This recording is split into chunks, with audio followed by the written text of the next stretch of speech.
1987 წელს საქართველოში დიდი მიწისძვრა მოხდარა. სვანეთში 9 იანვრიდან 31 იანვრის ჩათვლით 330 ზვავი ჩამოწვა. სტიქიურმა უბედურობამ მთელი სვანეთი მოიცვა.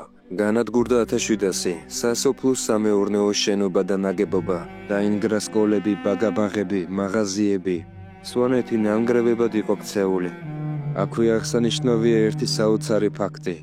შუა საუკუნეებში აშენებული 320 სვანური კოშკიდან ერთიც კი არ დანგრეულა.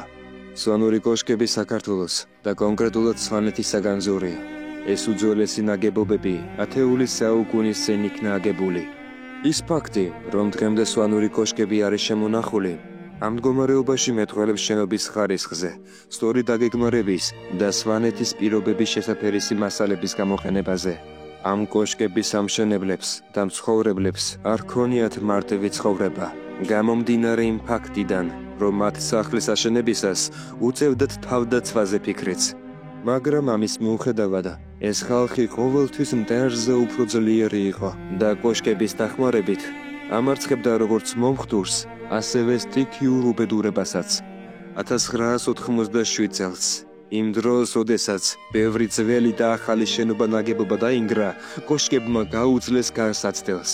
სვანური კოშკი უნიკალურია და მსოფლიოში მისი მსგავსი არაფერია. ამიტომაც არის სვანური კოშკი იუნესკოს მსოფლიო მემკვიდრეობის ძეგლი.